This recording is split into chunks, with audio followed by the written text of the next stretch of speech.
My biased parents had no idea I'd been reborn. Just like in my past life, they shoved a plane ticket into my hand. Ethan, your brother and your fiancée are engaged now. Don't go making a scene. Mom and Dad bought you a ticket to stay abroad for a few years. You can come back after Julian's wedding. In my last life, I let my parents persuade me to leave just the same, but I couldn't accept it. I desperately tried to explain to my fiancée, Chloe, that I was the one she was supposed to love. I cried and knelt, begging my parents to tell the truth and not let my brother, Julian, take my place.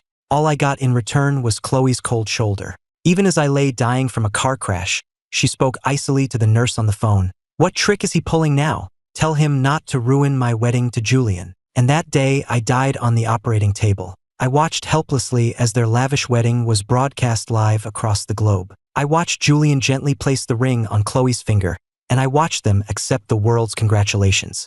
Since fate has given me a second chance, I won't be a fool this time. Fine, I'll go. I reached out and took the plane ticket, my voice unervingly calm. Seeing me agree so readily, Mr. and Mrs. Miller were stunned. Ethan, you really agree to leave? You're not planning some scheme to ruin your brother's wedding, are you? Ruin it? What a joke. Chloe was supposed to be mine, but my parents had ripped her away and handed her to my brother. Over 20 years ago, my brother Julian was diagnosed with leukemia. Without a second thought, my parents decided to have another child. That's how I came to be. My umbilical cord blood saved his life, but I was doomed to live forever in his shadow. Because Julian was frail and sickly, my parents showered him with all their love. Growing up, I gave up everything for him. My room, my friends, my spot in the championship finals. The only thing I refused to surrender was the girl I'd fallen for at first sight, my first love, Chloe Vanderbilt. She had once been the untouchable heiress of the Vanderbilt fortune, but after a car accident following her birthday party,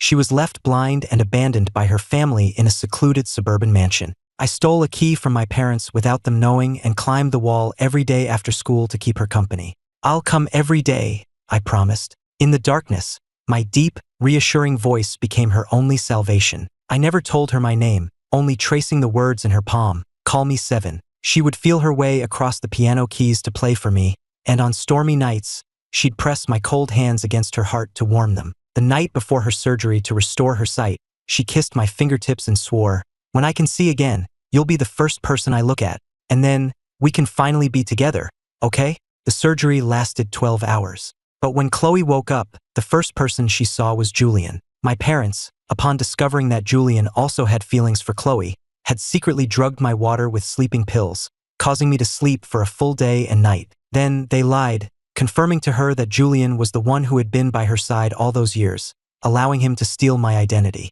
Chloe never suspected a thing. She and Julian dated and eventually got engaged, appearing deeply in love. For 3 years, I tried to explain countless times that I was the one who had been with her, that I was the one she was supposed to love, but she never believed me. Not until the day I died. I looked at my own parents and found the situation utterly absurd. You've tried to get me to leave time and time again. Now that I've finally agreed, you don't believe me. Don't you think that's a little strange? That's not what we meant. Of course, it's for the best that you're willing to go. You leave for Europe in 2 weeks. You can use that time to pack and get your affairs in order. Afraid I'd change my mind, Mr. and Mrs. Miller quickly added a few more instructions before leaving cheerfully. I turned and went back to my room. The moment I closed the door, my phone buzzed with an iMessage from Chloe. 8 p.m. tonight, Grand Hyatt, room 1908. I stared at the message, my fingers tightening. In my last life, I was ecstatic to receive this text, thinking she was finally ready to hear my explanation. But when I got there, I discovered she had summoned me only to watch her and Julian in bed together, to force me to give up for good. I broke down completely, but she just said coldly, "Do you see now? The only one I love is your brother." It's laughable to think about now. I took a deep breath and replied, 8 p.m. I'll be there. The door to room 1908 was ajar. Inside, Chloe was in Julian's arms, the room filled with the heavy air of intimacy, used condoms scattered on the floor. When she saw me standing in the doorway, Chloe let out a small shriek. Julian lowered his head, trailing kisses along her collarbone. Her voice was soft and sultry as she said, "I called him here on purpose. I want him to know that you're the one I love, so he'll stop having these fantasies and accept that I'm going to be his sister-in-law." Even reborn, seeing this for the second time, my heart felt like it had been stabbed, bleeding and raw with a pain that was almost unbearable. But I had to get used to it. From now on, Chloe would only ever be my sister-in-law. After what felt like an eternity, I unclenched my fists, my palms covered in crescent-shaped nail marks, and looked up to see Chloe, now fully dressed, standing before me. "Did you see clearly? I only love your brother," she said. "Remember your place. I am your sister-in-law. Don't you ever do anything so shameless again." My face was a blank mask. "I saw, and I understand." Chloe paused, seemingly surprised by my calm demeanor. A moment later, she picked up an invitation from the nightstand and handed it to me. "Julian and I are getting married next month. I hope you'll be there." I took the invitation. "I'll be there. I wish you both a lifetime of happiness." Chloe stared at my face, her brow furrowed slightly. For some reason, I was being uncharacteristically compliant, but she didn't ask why. Julian took her hand, and they left the hotel. I dragged my heavy feet and followed them out. My head was down, my mind in a fog, when I heard a scream beside me. The next second, a massive illuminated sign from the building above came crashing down. On pure instinct, Chloe shoved Julian out of the way. He was safe. I was left standing alone, crushed under the sign's weight, and collapsed in a pool of my own blood. Waves of agony washed over me, tearing at my nerves until I trembled uncontrollably. Tears streamed down my face, blurring my vision. The last thing I saw was her shielding Julian, and then I closed my eyes. The girl who once had eyes only for me was gone forever, and I could finally, truly let go. When I opened my eyes again, I was in a hospital. A nurse changing my bandages looked visibly relieved that I was awake. "You've been unconscious for 2 days. It's good to see you awake. How are you feeling? Your brother fainted from the shock of it all when he brought you in. Your parents and your sister-in-law are with him in the next room. I can go get them for you." My eyelashes fluttered, and I shook my head. "No, thank you. They wouldn't want to see me, and I don't want to see them." A flicker of pity crossed the nurse's eyes before she left the room. I could clearly hear 2 nurses whispering outside my door. They're brothers, but the younger one is in the ICU after massive blood loss, and his family hasn't even bothered to check on him. They've spent the last 2 days fussing over the older one who just fainted from shock. They haven't visited once. I heard the sister-in-law is the CEO of the Vanderbilt Corporation. The older brother married into money, so I guess it's normal they'd ignore the other one. But she's so devoted to him, isn't she? She's been by his side constantly, feeding him his medicine and soup herself. She even brought in a retired therapist to help with his anxiety, and gifts are pouring into his room. I remained expressionless. I was used to this. That afternoon, the doctor called me for a follow-up exam. With no one there to help, I had to force my weak body out of bed by myself. As I passed the room next door, I saw my parents and Chloe gathered around Julian's bed, doting on him. Mr. Miller was adjusting his blanket while Mrs. Miller peeled grapes and fed them to him. A sweet smile played on Julian's lips as he said gently, "Mom, Dad, you've been taking care of me this whole time and haven't even seen Ethan. I'm full now. Why don't you take the rest of this fish chowder to him? He's badly hurt. He needs to build his strength." "Oh, don't you worry about him. He'd survive anywhere," Mr. Miller said dismissively. "Your mother spent all night on this chowder. It would be a complete waste on him." Mrs. Miller nodded in agreement. Chloe gently brushed his hair off his forehead, her eyes overflowing with affection. "The doctor said you fainted from stress and worry. He's always been so cold and heartless, with no regard for your feelings as brothers. He even has designs on his own sister-in-law. Why do you even bother with him?" Hearing her icy assessment of me, I let out a bitter, self-mocking laugh. I've been allergic to seafood my entire life, but since it's Julian's favorite, we had it at almost every meal. I couldn't touch any of it, subsisting on plain rice and vegetables, only to be scolded by my parents for being a picky eater. In public, Julian always pretended to be a caring older brother. But when we were alone, he would relentlessly mock me, sometimes resorting to punches and kicks.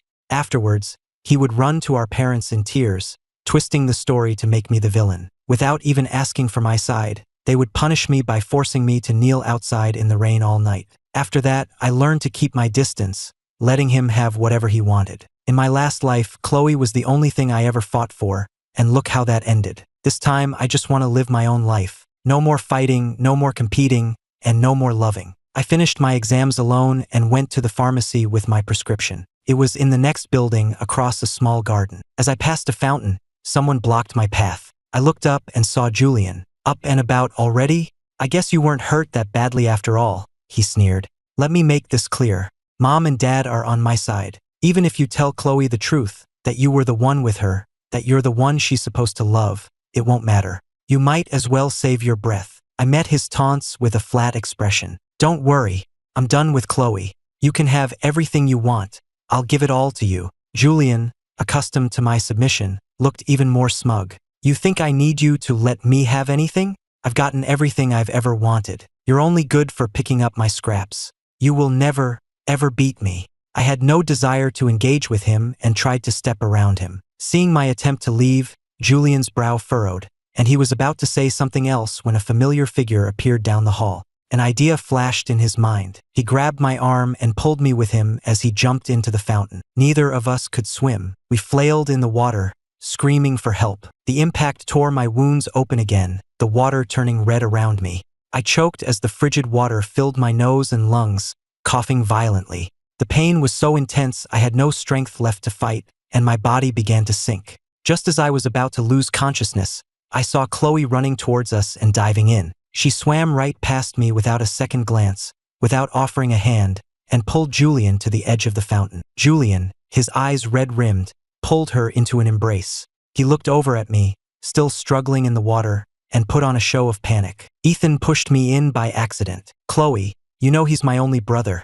Please, can you get him out? Hearing this, Chloe's face turned to ice as she looked at me in the water. Julian stopped defending him. He obviously tried to kill you and then jumped in himself to play the victim. Since he refuses to learn his lesson, let him stay in there and cool off. Her every word was a dagger in my heart. My face was turning blue, a buzzing filled my ears, and my strength was gone. My consciousness faded, the world blurring around me. I watched them walk away, and then everything went black. I don't know how much time had passed, but I was jolted awake by a blast of cold air. Shivering, I opened my eyes to see Mr. and Mrs. Miller standing over me, their faces livid. Have you lost your mind? How dare you push Julian into the water? Were you trying to kill him so you could take his place with Chloe? Let me tell you, as long as your father and I are alive, that will never happen. You've never been half the man your brother is. You don't deserve Chloe, and I suggest you accept that and stop these pathetic delusions. Their furious words sent a chill through me, and my eyes filled with despair. All the pain I had suppressed for years finally burst forth. I don't deserve her, and he does? If you hadn't lied to her, she never would have given him a second glance. You stole what was mine and handed it to him. Don't you have any shame? Seeing me talk back, Mrs. Miller's face flushed with rage. Mr. Miller raised his hand and slapped me hard across the face. You ungrateful brat, we are your parents. We gave you your life and everything you have. We can take it all back and give it to your brother if we choose. What right do you have to complain? If you ever dare speak the truth again, we'll... Before he could finish his threat, the door was pushed open. Chloe walked in, frowning. What truth? Startled by her sudden appearance, my parents began to stammer. We were just teaching this ungrateful boy a lesson, trying to get him to tell us the truth about why he pushed Julian into the water. Yes, that's right. He refuses to confess, and your aunt and I are at our wits' end. We don't know what to do with him. They exchanged a look, silently agreeing to change the subject. Chloe didn't question it. Her gaze fell on me cold as ice. If he won't admit what he did, then lock him in the hospital morgue. Let him out when he's ready to confess. My parents thought this was an excellent idea and immediately called security to drag me away. I clutched my stinging, swollen cheek, my eyes hollow and numb. I knew resistance would only lead to a worse punishment, so I didn't struggle as they hauled me away. The bone-deep, sinister chill of the morgue enveloped me. All I could do was hug my trembling body and shiver.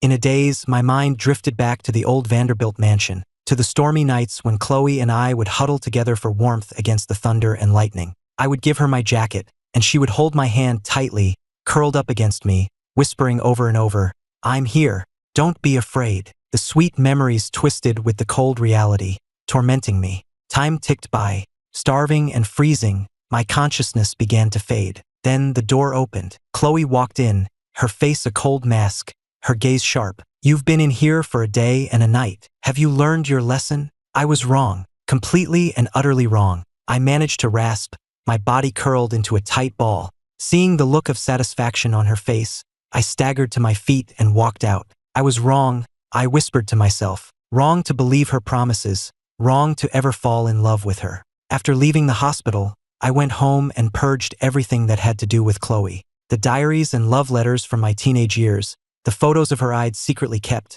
the gifts I'd bought but never gave, the surprises I'd planned. I had once dreamed of sharing the story of my secret love with her after we finally got together. But now I knew that would never happen. These things were useless. I threw them all in the trash. As I turned, I saw Chloe dropping Julian off. She glanced at the garbage bags, and then her gaze fell on me, as cold and distant as ever. Julian saw the bags too. He deliberately took her hand and smiled. "Chloe, it looks like Ethan has finally learned his lesson. I don't think he'll be bothering you anymore. He's still my brother, after all. Try not to be so hard on him." Chloe looked at me with a detached expression. "I'm always cold to people I don't like.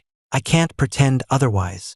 I listened in silence, said nothing, and took a quiet breath to swallow the lump in my throat before returning to my room. The next day was Julian's birthday party. The grand hall was filled with guests, their chatter echoing through the space. "Miss Vanderbilt has thrown such a magnificent party for her fiancé. I heard the flowers were all flown in from Europe this morning, and they're planning a 3-day fireworks display to celebrate. That suit and watch Mr. Miller is wearing must be worth a fortune. I heard Miss Vanderbilt bought them for him at a Sotheby's auction. She really spares no expense to make him happy. Marrying her is the luckiest thing that could have happened to him. The Miller family is set for life. It's a shame about that younger brother, though. He's a ticking time bomb, always lusting after his own sister-in-law. So shameless. I know, right? They're brothers, but he can't compare to Julian in any way. He's not as handsome or charming, and he's obsessed with Miss Vanderbilt. The man has no morals. If I had a son who brought such shame to the family,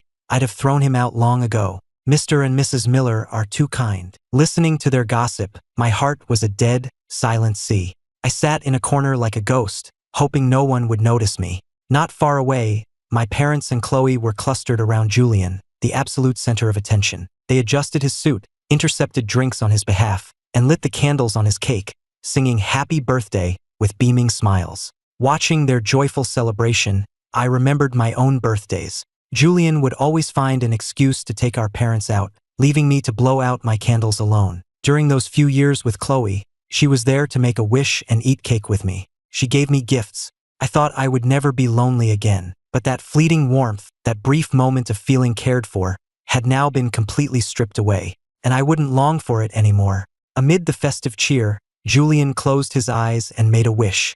Then came the gifts. He opened them one by one: designer bags, exquisite jewelry, luxury watches. A smile plastered on his face the entire time. The final 2 gifts, from my parents and Chloe, caused an uproar when they were announced. "My wife and I have given this a great deal of thought," Mr. Miller declared, "and we've decided to make Julian the official heir to the Miller Corporation, inheriting all family assets.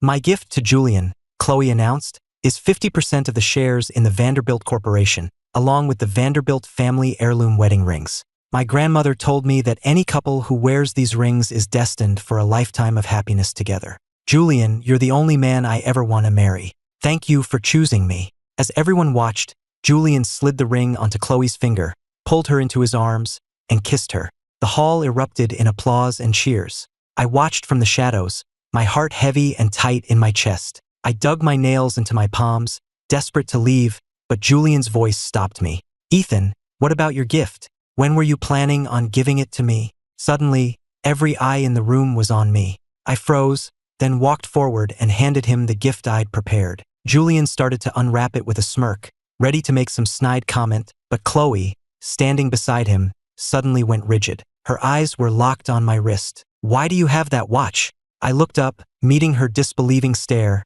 and instinctively touched the watch on my wrist. When Chloe was blind, I knew she couldn't see me, but I always made sure to look my best when I visited. I often wore this watch. Every time she held my hand, her fingers would trace its shape, and she would ask me to describe the gemstones set into it. When I didn't answer, she grabbed my wrist, her voice sharp with urgency. "Answer me. Why do you have this watch? Who are you?" I never imagined that she wouldn't recognize my face, but she would recognize my watch.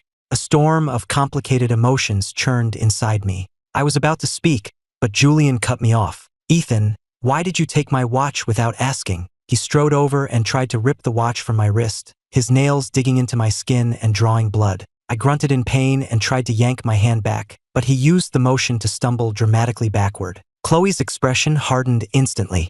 She rushed to steady Julian, then turned to me with a look of pure loathing. I see. So you stole Julian's watch and when you got caught, you attacked him. Ethan, you're disgusting. A chill washed over me as I realized she believed him without giving me a chance to explain. I held up my bleeding hand, my voice laced with a pain and despair I couldn't hide. If you remember this watch so well, haven't you ever noticed that since you got your sight back, you've never once seen Julian wear it? That's because he didn't even know it existed. He's not the person you think he is. Before I could finish my desperate plea, Mr. Miller slapped me across the face. My vision went black, and I stumbled backward, crashing into the towering pyramid of champagne glasses. Hundreds of flutes shattered over me, drenching me in champagne. I hit the floor hard, my body a canvas of bruises and blood. Mrs. Miller strode over, her face grim, and poured a glass of red wine over my head. Her voice was sharp. Julian didn't wear it because it was damaged and had to be sent for repairs. The butler just picked it up today, and you took the first opportunity to steal it and pretend it was yours. Making a scene at home is one thing, but to do this in public, on your brother's birthday, you've brought nothing but shame to this family. Mr. Miller added, that watch was your grandfather's most prized possession. He left it for Julian, my precious son. How could it possibly belong to you? Their coordinated lies instantly convinced Chloe that they were telling the truth. She soothed a distraught Julian, gently wiping a smudge from his cheek. Then she walked over to me, knelt down, and took my battered wrist in her hand. She removed the watch, carefully wiped the blood from it with her handkerchief, and fastened it onto Julian's wrist with a look of profound tenderness. Julian, she said, her voice firm, this watch holds your grandfather's love for you, and it holds all our memories from the past 5 years. I won't let anyone defile it. Then she turned to my father, her tone freezing over. Mr. Miller, for stealing family property, for such a complete lack of character, doesn't the Miller family have rules for this sort of thing? Mr. Miller nodded eagerly and immediately had someone bring him a whip. He held it himself. According to our family rules, a crime like this warrants 50 lashes. I have failed as a father, and I apologize for this disturbance. Today, I will discipline my ungrateful son in front of you all to restore our family's honor. With that, he raised the whip and brought it down hard across my back. The whip cracked, tearing the skin on my back. My body convulsed. Blood flowed freely, soaking my shirt. The pain was so blinding I could barely think, but I managed to choke out a few broken words. I didn't steal it. The watch, it's mine. Grandpa gave it to me. Chloe watched me writhing in a pool of my own blood without a shred of pity. Julian covered her eyes and led her away. As I watched their figures disappear, I closed my blood-filled eyes, bit down on my lip until I tasted more blood, and choked back any sound of pain. When it was over, my parents left without a backward glance. The remaining guests and staff filed out, some of them snickering. No one helped me. I lay broken on the cold floor as the lights were turned off one by one, until I was completely alone in the dark. It wasn't until dawn the next day that I regained enough strength to get myself to a hospital to have my wounds treated. The doctor was visibly shocked by the state of my back. It took him 3 hours just to clean and bandage everything. I was drenched in a cold sweat from the pain, my nails broken from clenching my fists, but I endured it. I spent 2 days recovering in the hospital as my wounds slowly began to heal. During that time, Julian sent me a stream of taunting iMessages. Mom and Dad agreed to turn your old room into a nursery for when Chloe and I have kids. When are you going to come get your junk out of there? Went wedding dress shopping with Chloe today. I liked a few of them, so I just bought them all for her. My feet were killing me from trying on shoes, and she felt so bad she gave me a leg rub. He sent photos too. I looked at the way Chloe gazed at Julian, her eyes full of love, and felt nothing but a dull numbness. I never replied. Once I was healed enough, I went home and started to pack. I kept only the bare essentials and threw everything else away. Our butler saw what I was doing and approached me timidly. Young Mr. Ethan, Mr. Julian said you should move your things to the basement room. The lighting isn't great, but there's plenty of space.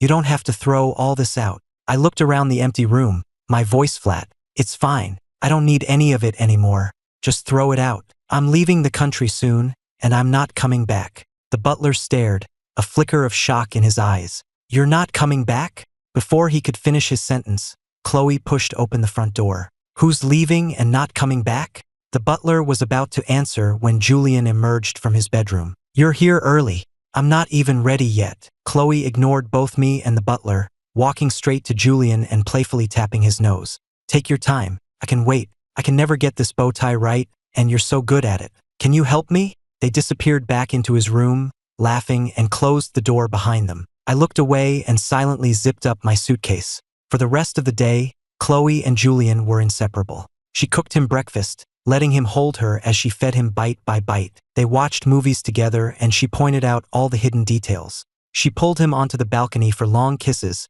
deliberately leaving lipstick on his collar, her eyes soft with a love that seemed endless. The household staff who saw them whispered amongst themselves, "Mr. Julian and Miss Vanderbilt are so in love. They're not even married yet, but they're like newlyweds, completely inseparable. Mr. Julian has been spoiled his whole life, but he's so sweet-tempered. After he marries Miss Vanderbilt, who adores him, he'll be even more doted on. He's so lucky. Poor Mr. Ethan, though, neglected his whole life, and the one person he falls for ends up being his sister-in-law. What terrible luck for two brothers." Hearing their comments through the door, I lowered my gaze. I used to ask fate why it had to be this way, but after dying once, I finally understood. If you have to fight for something, it was never truly yours to begin with. That goes for family and it goes for love. So I'm done clinging. I just want to get out and never sink into this mess again. At dinner time, a maid informed us that my parents had booked a private room at the Hillside Manor for dinner. I tried to make an excuse not to go, but Julian forced me into the back seat of the car. On the way there, Chloe hung on Julian's every word, eagerly responding to everything he said. "Chloe, after the wedding, let's honeymoon in Europe, okay? We can see the Northern Lights, go to Fashion Week. I'll take so many pictures of you. I'm gonna make our photos the wallpaper on your phone, your laptop, your tablet, a different one for each." "Okay," she replied, "and I'll take a few photography classes so I can capture our happiest moments perfectly. I'll print them out and hang them all over my office and my study. So whenever I miss you, I can just look up and see your face." "You better. And when we have kids, we can show them the albums. A boy would obviously be as tall and handsome as me, but a girl, she should definitely look like you." They chatted back and forth, completely forgetting I was there. I just stared silently out the window. The day Chloe had her surgery, while I was passed out from the sleeping pills, I had a dream. In my dream, I was the first person she saw when she woke up, and from that moment on, she had eyes for no one else. She was always by my side, planning surprises, taking me on dates to experience the world. I knelt and proposed to her. I held her hand as we walked down the aisle, and we took a family portrait, holding our child in our arms. In my dream, I had someone who truly loved me. I had a family of my own. But when I woke up, it all vanished. I had fought for it with everything I had, only to end up dying a miserable death. I was lost in thought when the screech of tires jolted me back to reality. I looked up just in time to see a sports car, its brakes apparently shot, hurtling straight towards us. There was a deafening crash as our car was thrown against the bridge support. The impact felt like it had shattered every bone in my body. Blood streamed from cuts on my forehead, arms, and legs. A searing pain ripped through me, so intense I couldn't even draw a breath. I forced my blood-smeared eyes open and saw Julian helping a terrified, trembling Chloe out of the car. The doors were crumpled, and flames were starting to lick at the trunk. I bit my lip, the sharp pain helping me stay conscious, as I dragged my broken body toward the passenger side door. Every inch I moved left a trail of blood on the seats. I had just managed to crawl a few feet from the car when it exploded behind me. The blast threw me to the ground. Staring at the inferno, my blood ran cold. If I had been a few seconds slower, if I had been knocked out by the crash, I would have died in a car wreck all over again. 5 minutes had passed from the crash to my escape, and in that entire time, Chloe never once looked my way. Even with Julian safe and sound, the thought of coming back for me never seemed to cross her mind. Seeing Julian hold her and whisper words of comfort, a tired, bitter smile touched my lips. My strength was gone. My eyelids felt like they were weighted with lead. Through a haze, I heard sirens and the urgent voice of a paramedic. "The younger Mr. Miller is in critical condition. He's lost a lot of blood and is unconscious. Miss Vanderbilt, we need to get him into surgery immediately, or he might not make it. I don't care what happens to him. I just want Julian to be okay. He's hurt too. You have to help him first."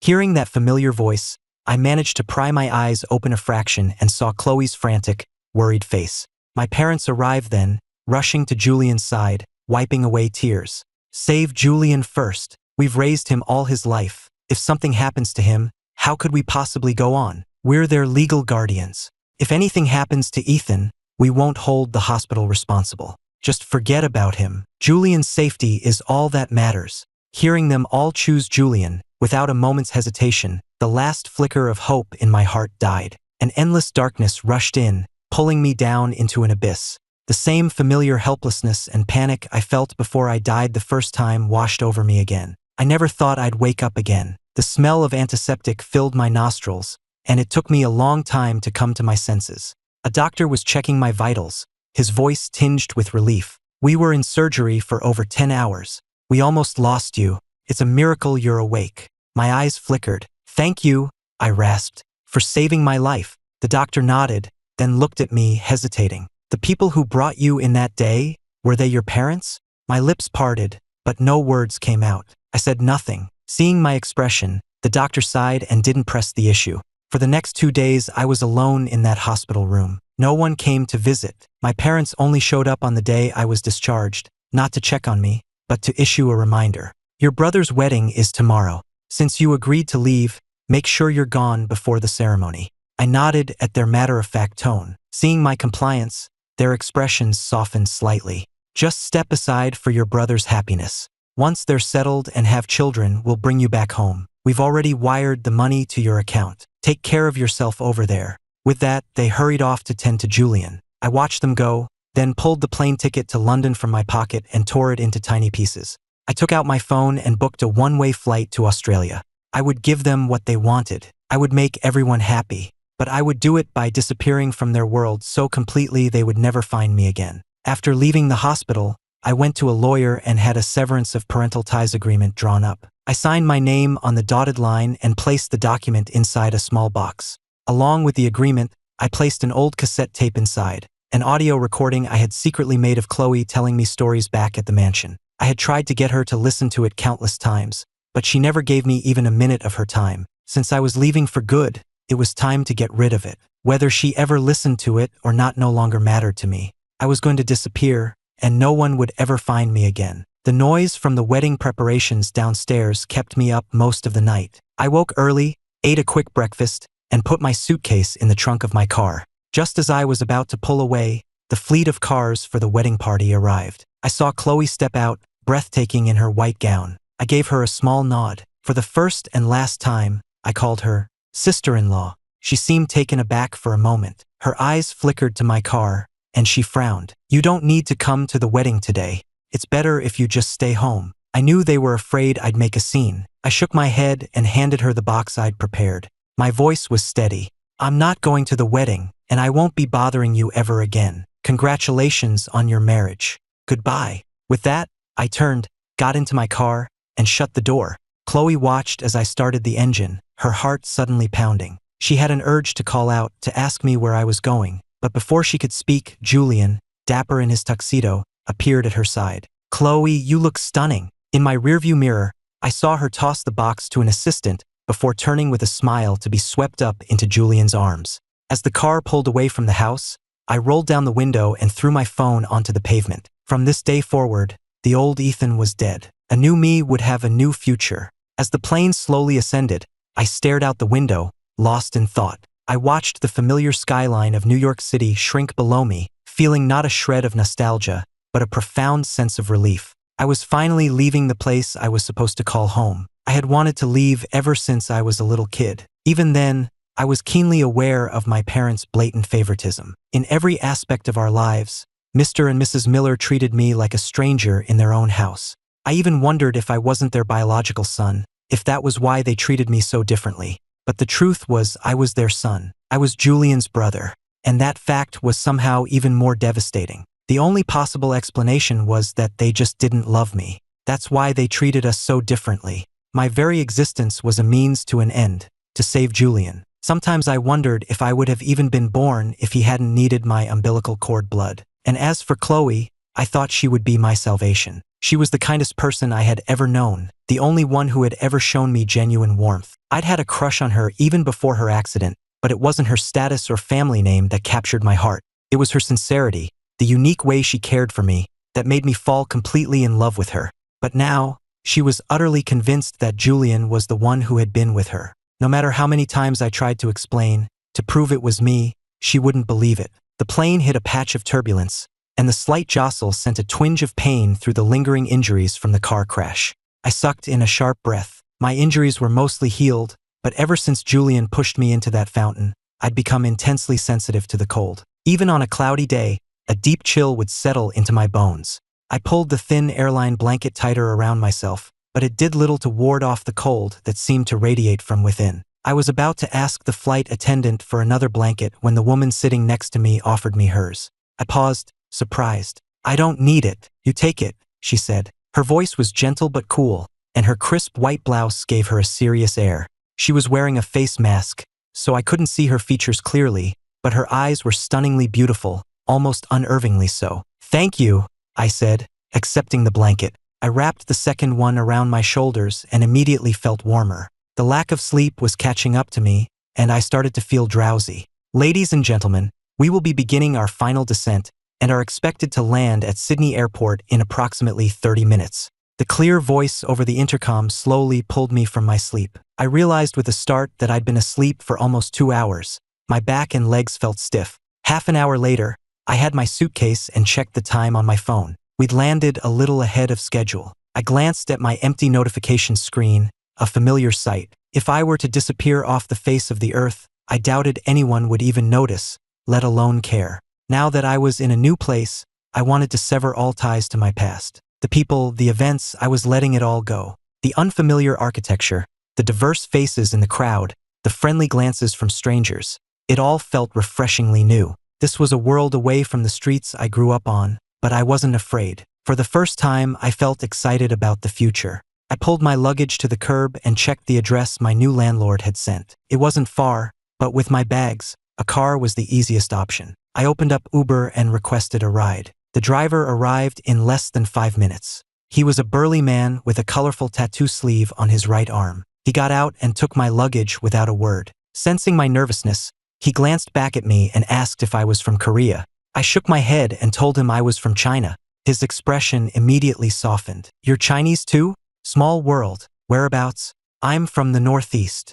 His accent was a little strange, probably from living abroad for so long, but hearing a familiar language instantly put me at ease. Felt like running into an old friend in a foreign country.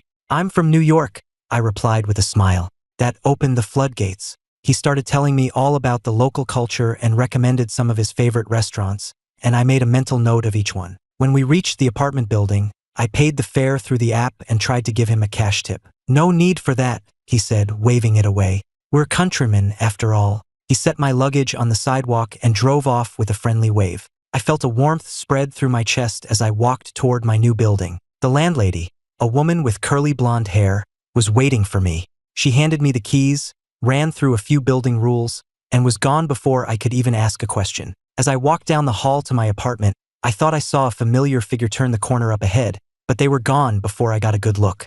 I shook my head, blaming it on fatigue. The apartment wasn't huge, but it had everything I needed. The bedroom had a small balcony, and sunlight streamed in, making the space feel cozy.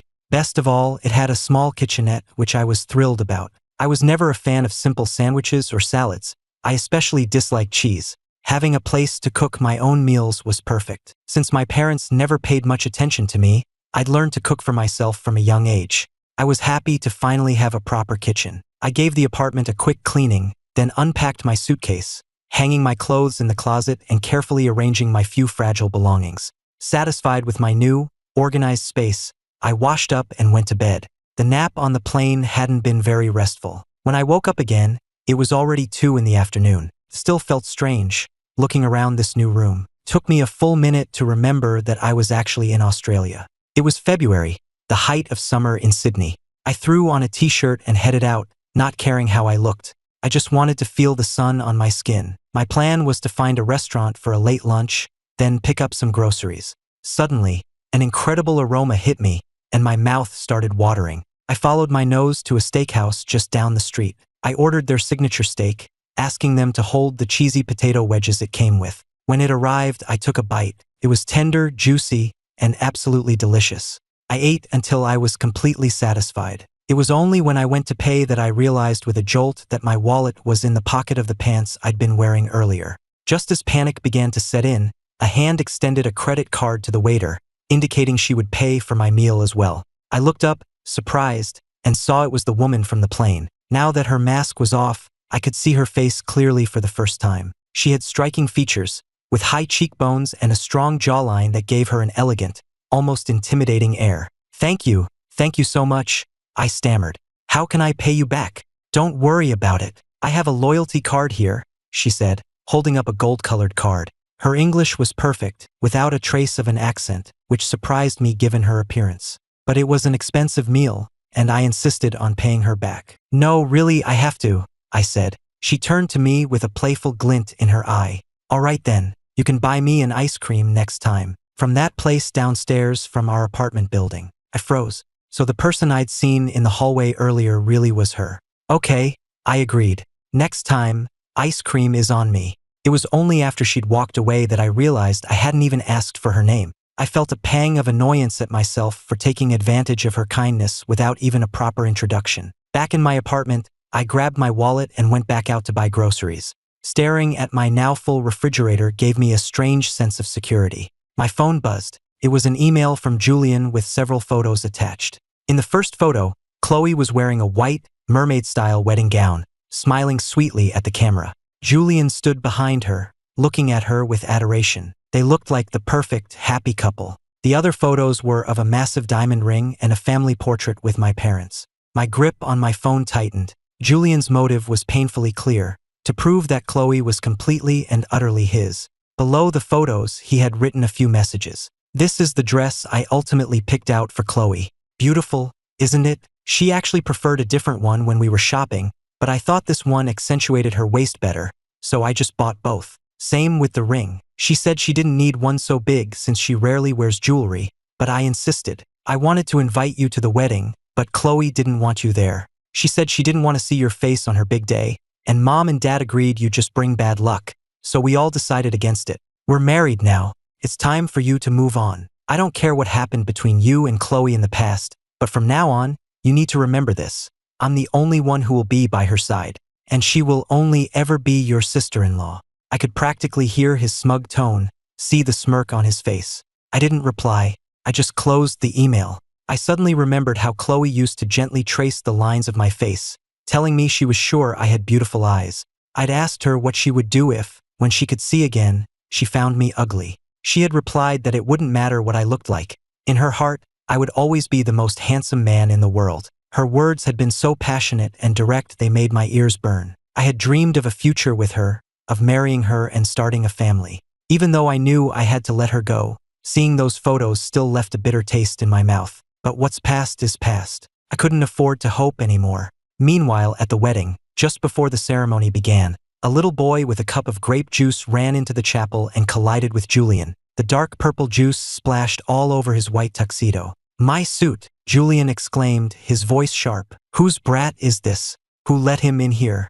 Get him out." Chloe heard the commotion and hurried over. When she saw the look of pure irritation on Julian's face, she stopped in her tracks. In her memory, he was always gentle, always a gentleman. He never lost his temper like this. Seeing this side of him was jarring. "Chloe, when did you get here?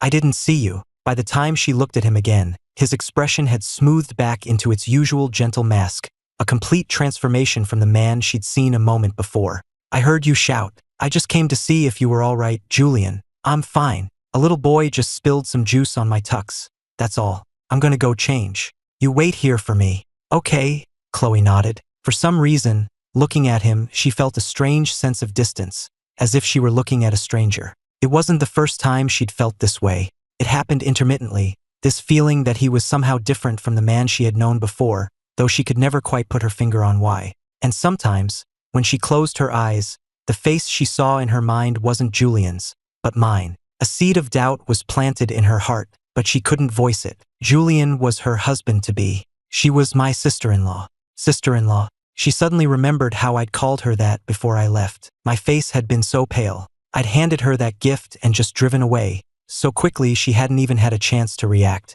The box. She suddenly remembered the box and wanted to see what was inside. She took the elevator down to the parking garage and searched her car, but it wasn't there. She called her assistant. "The box I gave you this morning, where is it?" "Ms. Vanderbilt, you mean the one Mr. Miller's brother gave you?" the assistant asked, her voice hesitant. "Mr. Miller said it was probably just some worthless junk and told me to throw it out." "What?" Chloe snapped. a surge of anger rising in her. "Do you remember where? Find it and bring it to me now." "Right away, ma'am." The assistant scurried off. Watching her go, Chloe felt a strange sense of unease.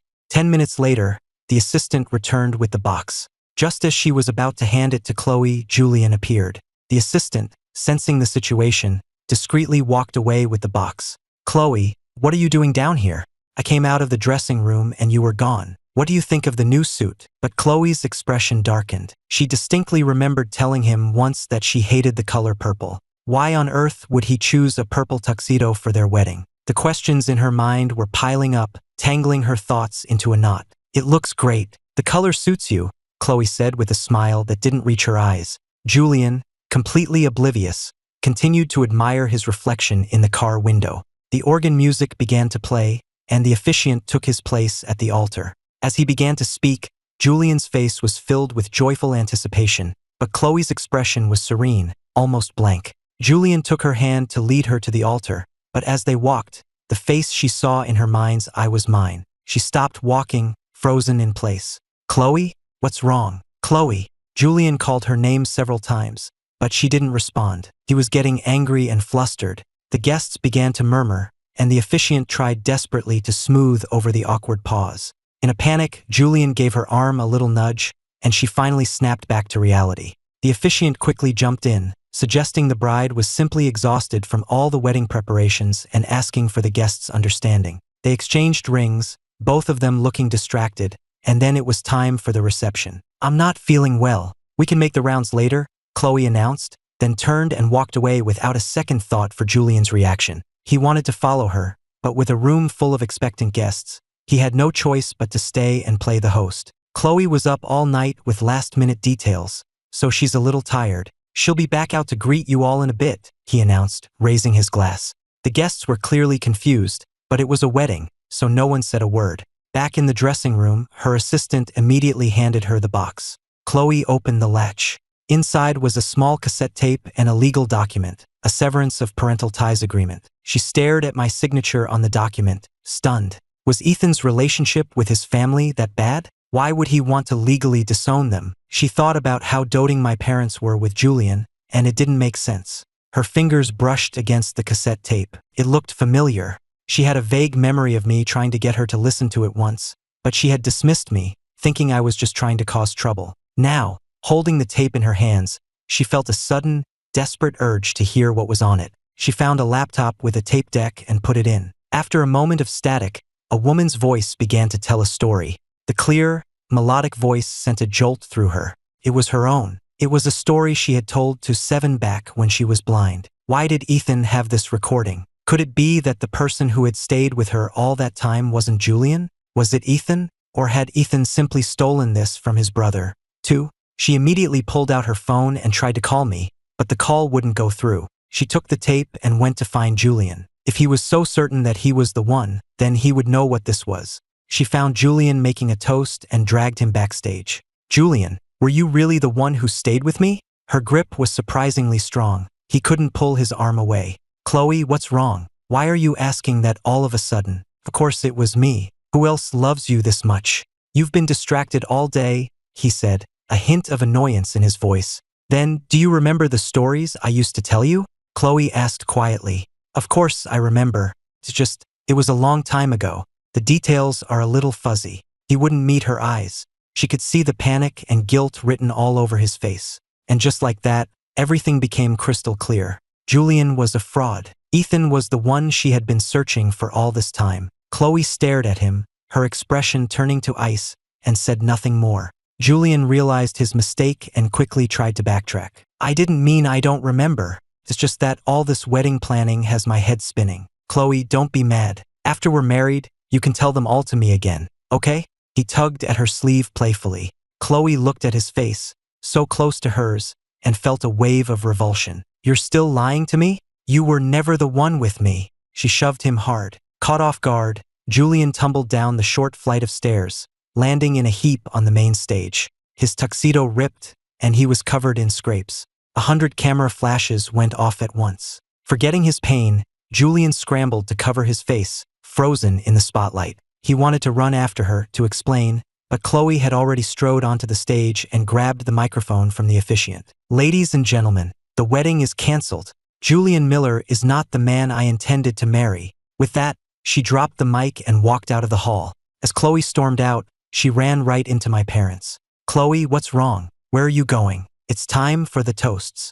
Chloe looked at their clueless faces and threw the box at their feet. The memory of how they had conspired with Julian to deceive her filled her with rage. "The wedding is off. You know damn well why. I will never forget what the Miller family has done." Her words struck terror into my parents' hearts. They exchanged a panicked look, snatched the box off the floor, and rushed back into the reception hall. The remaining guests erupted into a flurry of whispers. "What just happened? They just finished the ceremony. Why would she cancel it now? Is she calling off the marriage entirely? You didn't hear? She was kept in seclusion for years at one of the family's country estates. She was even blind for a while. Apparently, she met some boy back then and has been trying to find him ever since. From the looks of it, she just found out her groom was an imposter. Why else would she cancel on the wedding day itself? It's a huge scandal." "Well, serves him right, then. Who pretends to be someone else to trick a woman into marriage? Now the wedding's been publicly called off. What a disgrace for the Miller family. How could they raise a son like that?" The whispers weren't loud, but Julian heard every single word. He dug his fingernails into his palms so hard they drew blood. My parents rushed to his side, shielding him from the cameras and helping him backstage. "Julian, did you say something you shouldn't have? How could Chloe find out now?" Mrs. Miller demanded. I didn't say a thing," he yelled. "It must have been Ethan. He must have done something to tip her off. He can't stand to see me happy. He did this to humiliate me. Mom, Dad, you have to make him pay for this," Julian screamed. Seeing her son so distraught, Mrs. Miller's heart broke. "Of course, darling, of course. We'll teach Ethan a lesson he'll never forget. He can't treat his brother this way." "That's right," Mr. Miller added. "Your mother and I have always loved you best. Don't worry, we'll make this right." "Good, but what about Chloe?" "She knows I'm not him now," Julian muttered, a flicker of hatred in his eyes. "Don't worry, we'll go talk to Chloe. If we have to, we'll go straight to the Vanderbilts. The Miller family has its pride. This wedding is going to happen," Mrs. Miller reassured him. "I knew you loved me best," Julian said with a sigh of relief. Then he noticed the box in his father's hand. It looked familiar. It was the gift Ethan had given Chloe, but he'd told her assistant to throw it away. Why did they still have it? "What's this?" Julian asked, taking the box. He opened it and found a legal document. At the top, in bold letters, it read, "Severance of Parental Ties Agreement. Australia." I walked to the window and pushed it open. The weather was beautiful, and my spirits lifted instantly. I decided to go for a walk. I had some time to kill before my job interview later in the week. As I was crossing the lawn in front of my building, I heard the faint sound of a cat meowing. I looked around but didn't see anything. I figured I must have imagined it, but as I started to walk away, I heard it again. I knelt and peered into the bushes, and there, inside a rusty old pipe, was a tiny orange kitten. It was painfully thin and covered in scrapes. It didn't seem scared of me. In fact, it tried to crawl towards me. My heart went out to the little creature. I knew I had to help it, but the kitten seemed wary of my size and wouldn't come any closer. I wanted to get help, but I didn't know a soul in this city, except for the woman from the restaurant. After a moment of hesitation, I decided it was worth a shot and went to knock on her apartment door.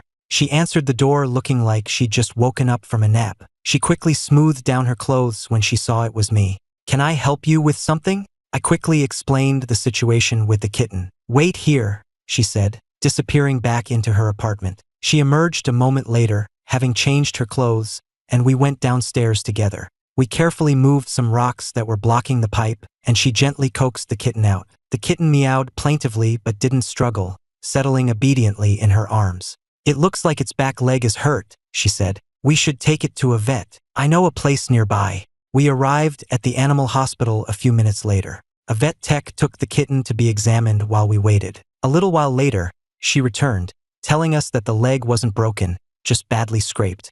The main issue was malnutrition. They wanted to keep the kitten for a few days for observation. I looked down at the tiny creature, my heart finally settling. "Thank you so much for your help today. I don't know what I would have done without you.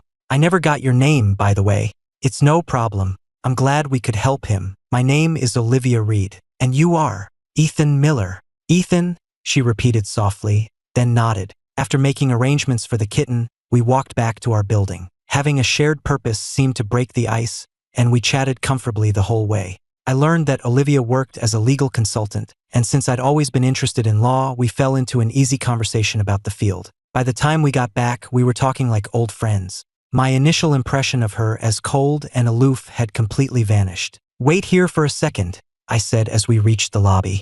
Olivia looked confused but nodded. A minute later, I returned from the shop downstairs with 2 large ice cream cones, and her face broke into a smile. "You remembered." "Of course," I said, handing one to her. Olivia accepted it graciously. The afternoon sun filtered through the trees, dappling the sidewalk. As she looked at me, she felt a warmth spread across her cheeks. Flustered, she quickly made an excuse and headed up to her apartment. I didn't notice her reaction. We agreed to visit the vet together the next day, and then I went back to my own place. Over the next week, Olivia and I went to the animal hospital together every day. Under the staff's excellent care, the kitten's condition improved dramatically. I wanted to adopt him, but my landlady had a strict no-pets policy. "Why don't I take him?" Olivia suggested. "My apartment is bigger, and I have experience with cats. I had one back home." She pulled out her phone and showed me pictures. Her phone's wallpaper was a picture of a beautiful tabby cat with huge, adorable eyes. "Okay, but I'm buying all the food and supplies," I insisted. "You beat me to the vet bill, so this is on me. You probably won't be able to carry all that yourself." "I'll come with you," Olivia offered. I was touched by her thoughtfulness and readily agreed. We went to the pet store and bought everything a kitten could possibly need. I tend to be indecisive when shopping, but Olivia was incredibly patient, calmly offering suggestions. A warmth spread through me. No one had ever been this patient with me before. I suddenly remembered Chloe used to be like that too, but in the end, she wouldn't even spare me a single minute to listen to a tape. "What's wrong?" Olivia asked, noticing the change in my expression. "Nothing," I said, shaking off the memory. "I was just thinking, we haven't given him a name yet. You should name him. You're the one who found him." I thought for a moment. "How about Summer? Since we found him in the summer. What do you think?" I looked at her, hoping for her approval. "I think that's adorable," she said, smiling. "Summer it is." Since it was getting late, Olivia called for a car. While we waited, she called the driver to make sure it was okay to bring a cat. The driver agreed, but when she arrived, she gave me a long, meaningful look and said something to Olivia in what sounded like Russian. I didn't understand, so I leaned over to Olivia. "Why is she looking at me like that? What did she say?" "She said your kitten is so cute she wants to steal him." "Really?" I asked, instinctively holding Summer closer. My reaction made Olivia laugh. "I'm kidding," she said. I didn't say anything, but I kept a tight hold on the kitten. Out of my line of sight, Olivia's smile lingered. After reluctantly leaving Summer at Olivia's apartment, I went home and took a shower. My phone buzzed with a notification. I glanced at it, curious. It was a news alert. The headline read, "CEO Chloe Vanderbilt cancels wedding at the altar, leaves groom standing and declares he's not the one." The accompanying photo showed the chaotic scene at the wedding venue. But the first thing I noticed were the sunflowers. They were everywhere, hand-painted on the programs, printed on the party favors. It was because I had once told her that I loved sunflowers, that my dream wedding would be filled with them. So, she had remembered. As I scrolled through the article, my breath caught in my throat. She must have listened to the tape. But even so, it didn't change anything. I couldn't let myself hope again. Everything she had done to me was still burned into my memory. Nothing she could do now would change that. I closed the browser tab and quietly unfollowed the news outlet. I didn't want any more updates, any more connections to that life. Back in the US, staring at the legal document, the 3 remaining Millers were stunned. Julian was the first to speak, his voice dripping with contempt. "What is Ethan's problem now? Is he really this upset about not being invited to the wedding? Why would he send this to Chloe? To make her think we mistreat him? He did this on purpose. He's probably gloating right now, knowing the wedding fell apart." Hearing this, my parents immediately agreed, their hearts filling with resentment toward me.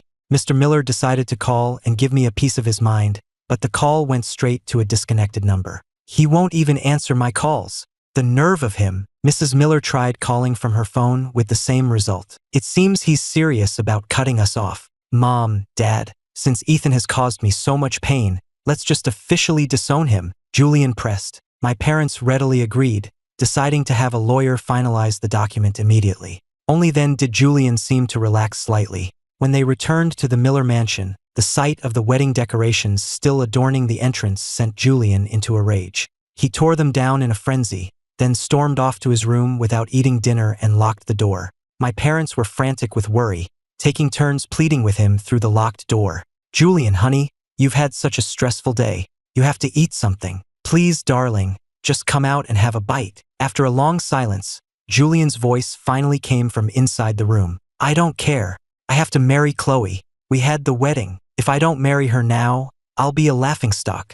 You said you could fix this, so go fix it." Left with no other choice, my parents drove to the Vanderbilt estate. Before their car had even stopped, they were surrounded by several large men in black suits. "Who are you? This is private property. You can't be here." The man in charge was holding a taser, which he tapped against the car window. Mr. Miller steeled himself and got out of the car. "We're not just anyone. We are Ms. Vanderbilt's in-laws. I suggest you go and let her know we're here, unless you want to get in trouble with your boss." He expected this to intimidate the guard, but the man just laughed. He looked my parents up and down. "In-laws? Ms. Vanderbilt isn't married. You're clearly imposters. Get out of here before I make you leave." He waved the taser menacingly. Mrs. Miller, who had been about to speak, was frightened into silence. Unwilling to give up, Mr. Miller shouted toward the mansion. "Chloe, there are reasons for what happened with Julian. You have to let us explain. Besides, the whole city knows about the wedding. If you just cancel it, what will your family say? It will reflect badly on you." The guards moved to restrain him, but a man in a butler's uniform hurried out of the house and whispered something to them. They immediately released my father. "You're in luck," the head guard said. "Ms. Vanderbilt will see you." Mr. Miller pointed to himself. "Yes, you. She is to wait down here. And don't wander off." Not daring to argue, my father followed the butler into the mansion. Chloe stood by the floor-to-ceiling window of her office, a freshly signed contract in her hand. The moment she realized Ethan was the one, she had hired private investigators to search the entire city for him, but they had found nothing. All of his old numbers were disconnected, his social media accounts deleted. She was consumed by guilt and anxiety. Guilt that she hadn't recognized him. Anxiety that after all the terrible things she had done to him, she might never get the chance to explain. Her only thought was finding me. Hearing a knock at the door, she put the contract away. "I hear you're planning on telling my family about this," she said as my father entered. "Is that supposed to be a threat?" Her voice was so cold it sent a shiver down his spine. The room suddenly felt 10 degrees colder. No, of course not. That's not what I meant at all. I just don't want to see such a wonderful match fall apart," he said, his earlier bravado completely gone, replaced by a fawning tone. "A wonderful match?" Chloe laughed, a cold, humorless sound. "What does your family take me for? A fool?" The intensity of her gaze was so intimidating, he couldn't bring himself to look at her. But the thought of his son, starving himself at home, gave him the courage to speak. "Julian's mother and I are both so fond of you. We would never think you were a fool. You and Julian get along so well. What does it matter if he was the one who took care of you or not? I thought perhaps you could just let it go." His shamelessness left Chloe momentarily speechless. "So you're admitting it. The one who took care of me wasn't Julian. It was Ethan. Is that right?" she asked, her voice dangerously low. "If you don't tell me the truth right now, I will have you thrown from this window." He was already terrified, but her threat sent a fresh wave of fear through him. He glanced at the window and crumpled to the floor.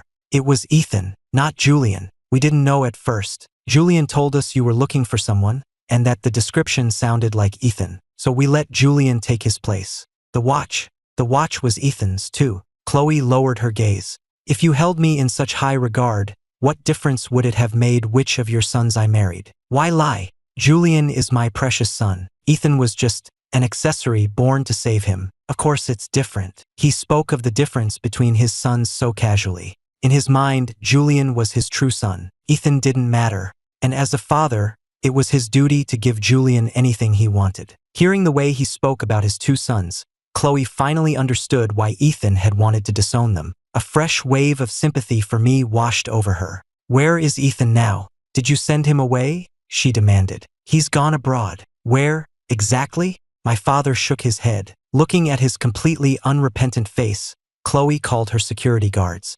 They dragged him away and locked him in the basement with my mother. "I told you the truth. How can you do this?" he screamed in disbelief as they dragged him away. "Chloe, Aren't you afraid of karma? His voice faded down the hall, leaving only the sound of the grandfather clock ticking in the foyer. Ethan, where are you? She whispered to the empty room. I know the truth now. Please, just let me see you one more time. Ms. Vanderbilt, I have the file you requested, her assistant said, entering the room and placing a folder on her desk. Chloe opened it. Inside were hospital records, clearly stating that at the age of 3, Julian had been diagnosed with a rare disease and was in urgent need of an umbilical cord blood transplant. Ethan's birth had been for Julian's sake. Her hand tightened on the papers. She had always wondered about my parents' blatant favoritism, but she had never imagined this. Also in the file was my old cell phone, its case cracked and worn. Chloe recognized it. Her assistant had managed to track its last known location and had a tech team recover the data from it. She looked at the 4-digit passcode screen, hesitated for a moment, then typed in 0616. The phone unlocked. Her eyes immediately welled with tears. June 16th was her birthday.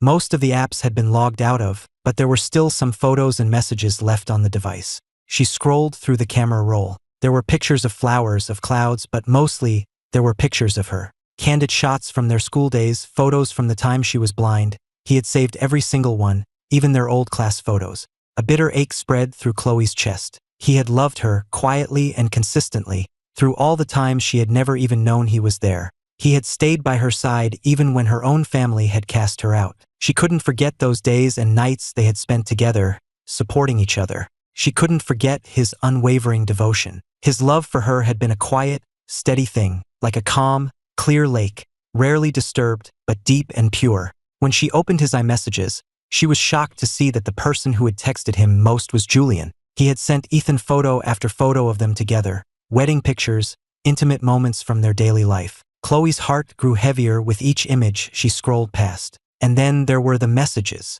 Ethan, I heard you tried to see Chloe again today. Have you no shame? Chloe is your sister-in-law now. What do you think you're doing, hitting on her?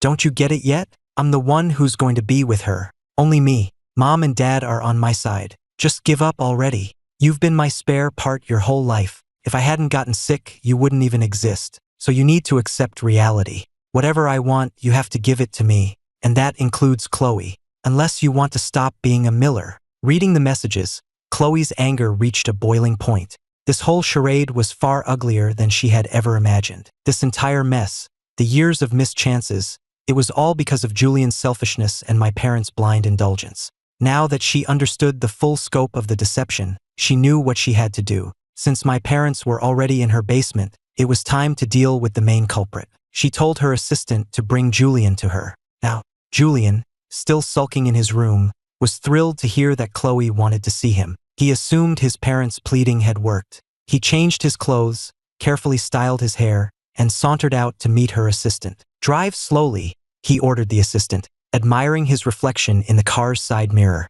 I don't want to mess up my hair. This was his usual arrogant self. He only ever bothered to be charming for Chloe. The assistant didn't argue. She just gave him a long, slow look, the kind of look one gives a dead man walking. She knew her boss better than anyone. She knew Julian was not going to have a good night. When they arrived at the Vanderbilt estate, Julian was annoyed that no one came to open his door. He opened it himself, and the moment he stepped out, he was grabbed from behind. A thick, black hood was pulled over his head. Terror seized him. Who are you? Let me go, he screamed, his voice muffled by the hood.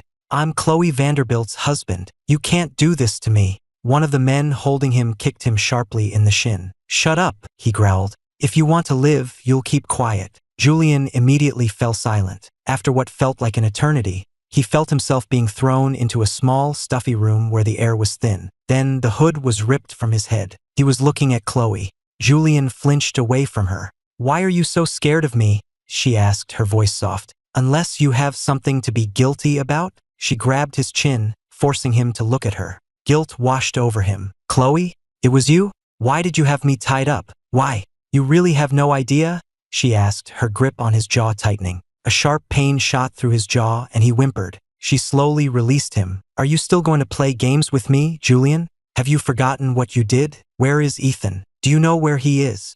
At the mention of my name, Julian started to stammer. He coughed, then said, My parents arranged his trip. How would I know where he went? Her expression remained calm. You don't know? Then maybe this will jog your memory. She tossed my old phone onto his lap. He scrambled to pick it up. When he saw the messages he had sent me, the color drained from his face. He started babbling. I only sent those messages because I wanted him to leave you alone. I love you, Chloe. Even if you made a mistake, we still got married, didn't we? So you admit it. You're the one who drove Ethan away. Her words made him realize his mistake. He clapped a hand over his mouth, but the panic in his eyes was a dead giveaway. Chloe couldn't contain her rage any longer. She motioned to a guard, who strode over and slapped Julian hard across the face. His cheek immediately began to swell, and a trickle of blood appeared at the corner of his mouth. Your entire family conspired to lie to me. You drove Ethan away, and everything else. The fountain, the accident,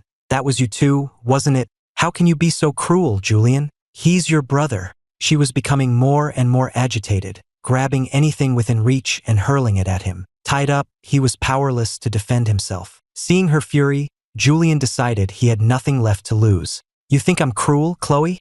Don't forget, everything I did with your blessing. Are you telling me you've never done anything to hurt Ethan? You say he's my brother, but he was supposed to be the love of your life, and you couldn't even recognize him? You let him watch us together, day after day. You enabled all of it, and now that he's gone, you come crying to me? Who the hell do you think you are? His words sent Chloe into a blind rage. She lunged at him, her hands closing around his throat. How dare you speak to me like that? She hissed. You're asking for death. The crushing pressure on his windpipe made him struggle instinctively, but Chloe showed no sign of letting up. Her grip only tightened.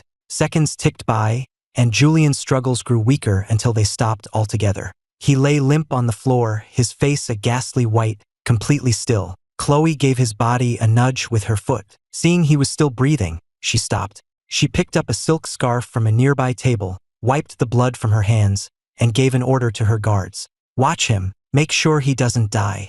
After dealing with Julian and my parents, Chloe still wasn't satisfied. Since Ethan was no longer a Miller, she had no reason to hold back her wrath against the family. She had her people begin a hostile takeover of the Miller Corporation, buying up massive amounts of stock and systematically undercutting their business deals.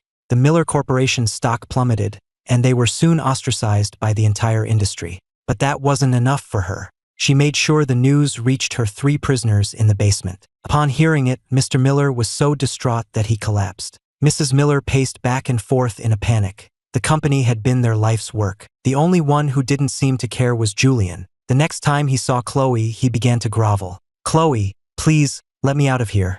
I know I was wrong. Please don't keep me locked up anymore. I'm so scared. There are roaches and rats everywhere. I think they're biting me. Please, just let me go. Let you go, Chloe asked, her voice dripping with scorn. All right, but only one of you can leave, you or your parents. You choose. Me. Let me out, of course. Julian cried without a second's hesitation. They're old, I'm still young. Besides, this whole thing was their idea.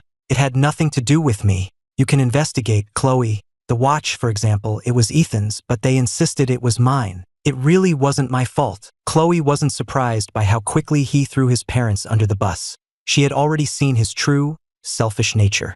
Of course I believe you, she said sweetly. But why don't you look over there? Julian followed her gaze and saw his parents standing in the doorway, having heard every word. Julian, after everything we've done for you, how could you say that?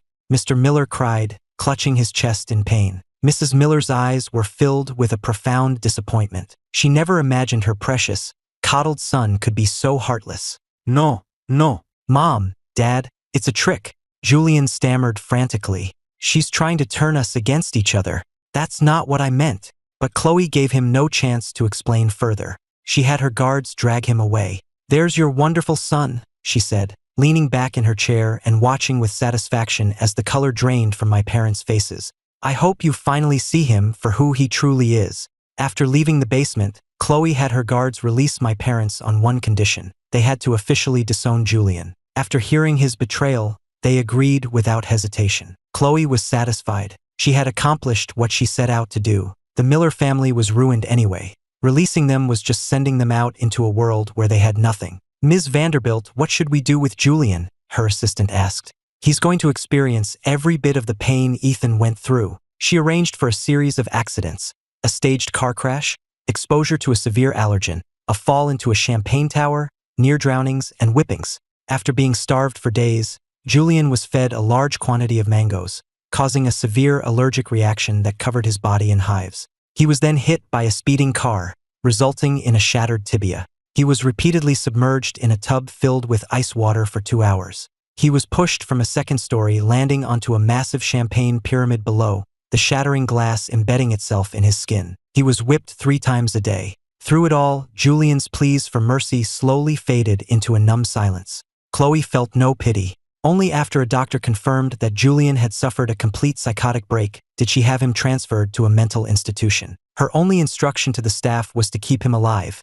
Beyond that, she didn't care what they did. The director understood perfectly and promised to take very good care of him. In the days that followed, when Chloe wasn't coordinating the search for me, she spent her time at the old suburban mansion. As an outcast, she had been given the most neglected property, with a leaky roof and a constant dampness in the air. But she found comfort there. It was the last place she had seen me, and being there soothed her anxious heart. She looked around at the familiar furniture, and it felt both like home and like a place she'd never been before. It was familiar because my presence had filled it with warmth. It was strange because she had never actually seen it before. She had only experienced it through my patient descriptions. I had been her only hope in a world of darkness. Her feelings for me went beyond simple romance. She had loved me for who I was. I had worried she would fall, so I had patiently guided her through the house until she knew its layout by heart. I had arranged everything for her convenience, placing things where she could easily find them. She couldn't see my love, but she had felt it in everything I did. The memories washed over her, and silent tears streamed down her face. Her secretary called with a sudden breakthrough. They had found me. I was in Australia, preparing for an interview with a design firm. A fresh wave of anxiety washed over Chloe. As much as she had panicked when she couldn't find me, knowing where I was brought its own terror. She was afraid I would never forgive her. After all, she hadn't recognized me. She had treated me horribly. Anyone would be hurt. Book me the next flight out. I'm going to find Ethan now, she told her secretary. But ma'am, in your current state, such a long flight, her secretary began, her voice trailing off. But Chloe didn't care. She stood up, smoothed out her clothes, and headed for the door. The secretary said no more, simply hurrying ahead to get the car. They drove straight to the airport. The plane cut across the sky, leaving a white trail against the blue, a perfect mirror of Chloe's heart, a mix of hope and trepidation. At that exact moment in Australia, a light rain began to fall, scuttling my plans to go out. I had just aced my interview, and I wanted to ask Olivia to celebrate with me. Seeing my disappointed face, Olivia quickly tried to cheer me up. You know how to cook, don't you, Chef Ethan? If we can't go out, we can eat in. How about hot pot? A friend just brought me some authentic soup base from home. We could try it. Her suggestion immediately brightened my mood. I was just complaining that you can't find good hot pot base here. Olivia, you're a lifesaver. I'll make my famous braised pork ribs to go with it. Deal, she said. I'll do the dishes. We immediately headed out, sharing an umbrella on our way to the supermarket to buy ingredients. As we were walking, a jeep sped past, sending a huge spray of muddy water up from a puddle. On instinct, I pulled Olivia, who was on the outside, into my arms to shield her. Watch out! In that instant, we were pressed close together, our noses brushing. I could smell the faint scent of roses in her perfume. It was the first time I had ever been this close to her. I found myself captivated by the length of her eyelashes. Olivia's face flushed a deep red. She couldn't bring herself to look at me, but she didn't pull away either. Ethan, she whispered. Her voice snapped me back to reality. I quickly stepped back, my heart pounding, and tried to act casual. The supermarket's just up ahead. We should hurry before the rain gets worse. Olivia didn't say a word, just fell into step beside me, holding the umbrella over both of us. A small part of her was glad her own umbrella had broken just before she left her apartment. By the time we left the supermarket, the rain had stopped. We walked home slowly, carrying our bags of groceries, enjoying the fresh, clean air. And then I saw her, a familiar figure standing in front of our apartment building. The smile vanished from my face. I never would have imagined that Chloe would be the one to find me, that she would actually come all this way. Olivia, ever observant, immediately noticed the change in my demeanor. She followed my gaze to the woman standing a short distance away and instinctively stepped in front of me. Chloe's face, which had been filled with anxious hope, hardened the moment she saw Olivia by my side. As she got closer and saw Olivia's face, her expression turned to one of pure fury. She strode towards us, and I quickly stepped between them. "Who are you?" Chloe demanded of Olivia. "I think that's my question to ask," Olivia replied coolly. Chloe was furious at being blocked, but she glanced at me and seemed to restrain herself. Olivia ignored her and turned to me. "Ethan, do you know her?" I nodded. A flicker of concern crossed Olivia's face. "It's fine. Let's just go," I said, starting to walk away. "Don't pay her any mind." "Ethan, please, can we just talk?" Chloe pleaded. I hesitated. Olivia had likely figured out our relationship by now. She could see that this wouldn't be resolved easily. "You should probably talk to her," she said gently. "I'll wait for you up ahead." I nodded, and she took the grocery bags from me, walking a little way down the street to give us space. We had exchanged all this without once looking at Chloe, as if she were a complete stranger. I finally turned to face her. "Chloe, there's nothing left to talk about. You chose Julian. You need to let the past go." My voice was cold and distant, and I saw her flinch. It had been a long time since we had spoken properly. In her memory, I had only ever been gentle with her. She had never seen this side of me. "Ethan, I know I was wrong," she began, her voice trembling. "I should have recognized you. Can you forgive me? I know you're hurt about Julian and me, but I've paid for my mistakes. I found out about everything they did to you, and I made them pay for it, tenfold. Can we please just be together now? I've missed you so much." Her voice was small and pleading, shaking with an emotion she couldn't control. She was truly remorseful. Ever since she learned the truth, she had felt a gaping hole in her life. After weeks of searching, she had finally found me, and all she wanted was to close the distance between us. Her eyes were wide with a desperate hope. I didn't answer right away, just held her gaze. Something in my expression made her falter, and she looked away, unable to meet my eyes. After a long silence, I finally spoke. "Chloe, did you know I've been in love with you since high school? The time we spent together, those are the most precious memories of my life. They were so perfect they almost felt unreal. I kept hoping you would just know it was me, or that you would give me just 1 minute to explain, but you never did. I've had a lot of time to think, and I've decided to let the past go." "Ethan, Chloe started, her face a mask of desperation. She wanted to say something, anything, but the words wouldn't come. "Chloe, the moment I decided to let you go, I promised myself I wouldn't look back. I did love you, but I don't anymore. There's no future for us. Please, stop looking for me." With that, I turned and walked away. Chloe watched me walk toward Olivia, a wave of crushing regret washing over her. Before she came to Australia, she had imagined this moment 1,000 times. She had thought that as long as she could have me back, nothing else mattered. But here I was, telling her to her face that I didn't love her anymore. Her heart felt like it had been plunged into ice. After that day, I never saw Chloe again. I heard she sold her company and disappeared. No one ever knew where she went. My parents tried to contact me later, but I never responded. I just mailed back the finalized severance papers. It would be a lie to say it didn't affect me at all, but I had no intention of ever speaking to them again. That part of my life was over. A year later, I had my own small design studio and a close circle of friends who shared my passion. It was more work than my old corporate job, but I was finally living my dream, and I felt a deep sense of contentment. On the day my studio officially opened, I went to get Olivia to celebrate, but she didn't answer her door.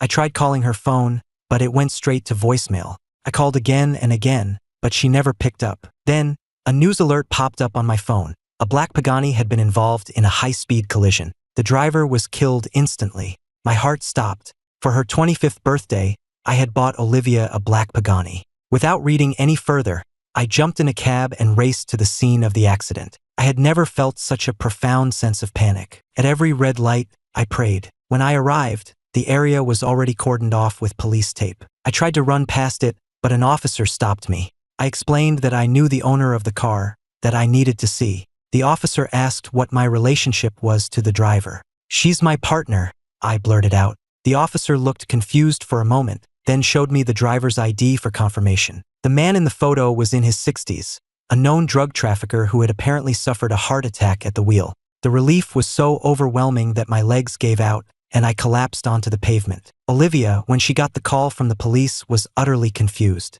It was only when she arrived on the scene and saw the wrecked Pagani that she understood. She rushed over and pulled me into her arms. "It's okay, Ethan," she whispered. "I'm here.